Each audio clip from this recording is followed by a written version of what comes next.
So this is the last part of Python Basics episode 3.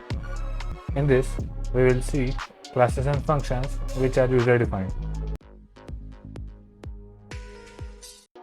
Hi, Pushparaj here. So in this video, the final part of Python Basics episode 3, we will see how the user defined classes and functions work. So here you are seeing two classes that I have created and few functions inside them. Here I am just using simple calculation functions and some advanced calculations like palindrome function, and we will be calling all these functions in the main function below. So here we have defined a simple main function which will call the objects of the classes calculation and advanced calculation, and the operator for which you can choose on which operation you want to perform. If you have worked with Java and C or C++, you may know that this type of calculation or calculator application is possible in C or Java with switch loop, which is not available in Python. And I have kept it simple and haven't also used a while loop here, but you can try it. So these are simple function based classes that you can implement yourself and add new functions to them.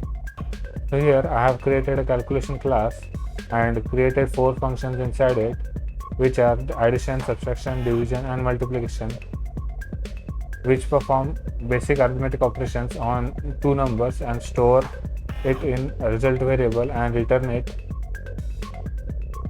And in advanced calculation class, I have written a function called palindrome.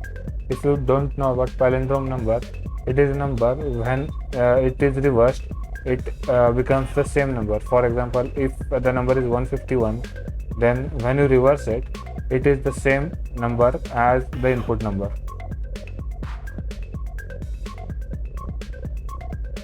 So here I haven't returned any result.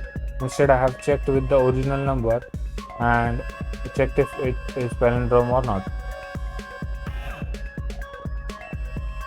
And in the main function, I have done two inputs, dynamic inputs, where I have taken both the numbers as int and a result variable to store the return values from the calculation class. Then I have created objects of calculation, then advanced calculation. These object creations are similar to Java. In Java, you use a new keyword as a prefix to the class name, whereas in Python, you don't need that new keyword. You can simply use the class name itself. So there is a thing in Python that each of those functions that you define in the class must have self as a keyword, which will tell the class that these functions are of that class, and it will not create any error. So here after the input, I have taken another input which will give the string type input, and it will give you operator. So this is plus, minus, divide and multiplication operations. And for palindrome, I have taken small p. You can take capital P if you want here, or take both. Simply you have to do OR.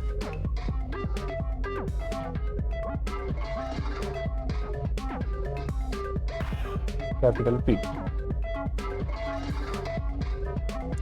Let's save this and run it. So here, just like in C or Java, you will have a calculation operations, but you cannot continue them as I haven't used a while loop here, as Python does not support switch. So using while loop is a bit tricky here. So I have kept it simple.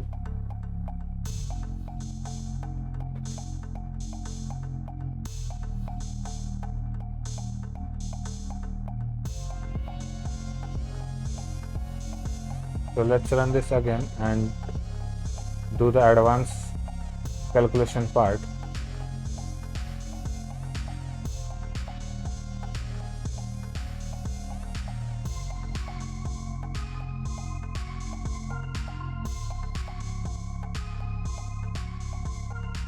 So you can see it gives you number is palindrome, and I have added an extra comment to say it is reversed. You can also print that number there, so you can see which number you are getting. So you saw that I had to input these two numbers first. So you can change this if you want and simply do it here. It won't matter as these numbers are not used anywhere above here. They are directly used in the if else part. So you can do first do the operation and then enter the numbers over them.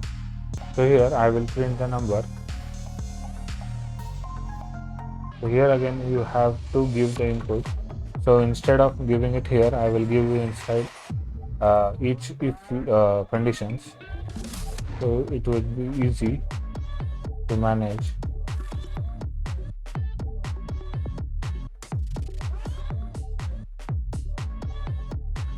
So while copy pasting these kind of statements, you have to take care of the indentations.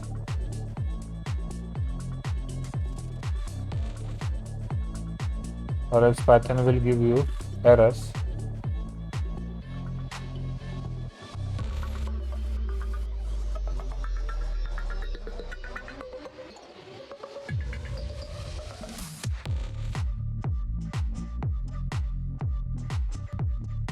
The operation is addition, then input numbers. So operation is palindrome, and I will enter a different number.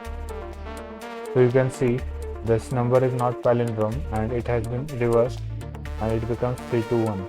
So this was the end of part 4, and this will conclude the episode 3, which was comprised of predefined functions that were taken into first 3 parts, and user defined functions that was this part 4.